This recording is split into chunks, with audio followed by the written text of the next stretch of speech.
नमस्कार दोस्तों और वापस स्वागत है। आज हम एक ऐसे विषय पर चर्चा करने जा रहे हैं जो बढ़ती उम्र के साथ हम में से बहुतों को प्रभावित करता है, लेकिन हम इस पर पूरी तरह से काबू पा सकते हैं। 60 वर्ष की आयु के बाद मांसपेशियों का क्षय।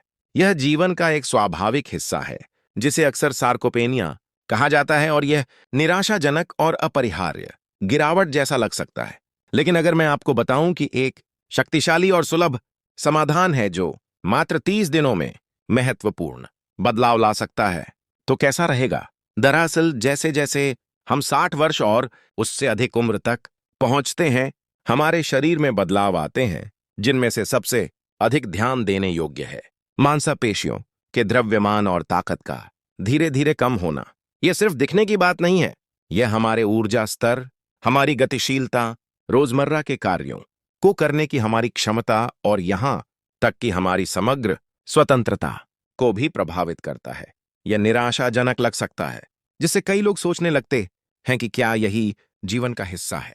सच्चाई यह है कि उम्र बढ़ने के साथ बदलाव तो आते हैं, लेकिन मांसपेशियों का यह महत्वपूर्ण क्षय अपरिहार्य नहीं है। इस तीव्र गिरावट के पीछे मुख्य कारण अक्सर एक सरल लेकिन अनदेखा कारक होता है: अपर्याप्त प्रोटीन का सेवन, जिससे हमारी मांसपेशियां बनती और बनी रहती हैं। जैसे जैसे हमारी उम्र बढ़ती है, हमारा शरीर प्रोटीन का उपयोग करने में कम कुशल हो जाता है। इसका मतलब यह है कि भले ही हम पर्याप्त मात्रा में भोजन कर रहे हों, फिर भी हमें अपनी मांसपेशियों को मजबूत रखने के लिए सही प्रकार का पर्याप्त ईंधन नहीं मिल पा रहा है। इसे ऐसे समझें जैसे अपर्याप्त ईंटों से घर बनाने की कोशिश करना, ढांचा टिक नहीं पाएगा। लेकिन अच्छी खबर यह है कि इस प्रक्रिया को काफी हद तक पलटा जा सकता है और इसका समाधान प्रोटीन की सही मात्रा का सेवन करने और लगातार ऐसा करने में निहित है। सही मात्रा में उच्च गुणवत्ता वाले प्रोटीन का सेवन करके हम अपने शरीर को मांसपेशियों के ऊतकों का पुनर्निर्माण और उन्हें मजबूत करने का संकेत दे सकते हैं। यह कठोर आहार या कठिन व्यायाम के बारे में नहीं है, बल्कि स्मार्ट और लक्षित पोषण के बारे में है। कल्पना कीजिए कि आप अपने पोते पोतियों को उठाने की ताकत वापस पा रहे हैं, बिना थकावट के अपने पसंदीदा शौक का आनंद ले रहे हैं, या बस नए जोश और आत्मविश्वास के साथ अपना दिन बिता रहे हैं। यह कोई दूर का सपना नहीं है, बल्कि प्रोटीन केंद्रित इस दृष्टिकोण को अपनाने वाले कई लोगों के लिए यह एक वास्तविकता है।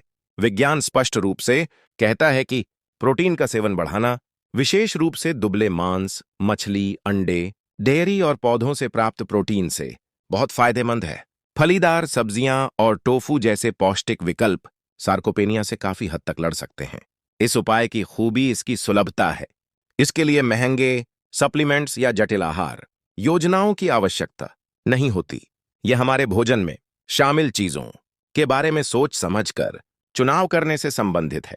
अपनी प्रोटीन आवश्यकताओं को समझकर और उन्हें पूरा करने के लिए सक्रिय रूप से प्रयास करके हम मांसपेशियों के नुकसान को उलट सकते हैं और अपनी स्फूर्ति वापस पा सकते हैं। यह उम्र बढ़ने से लड़ने के बारे में नहीं है,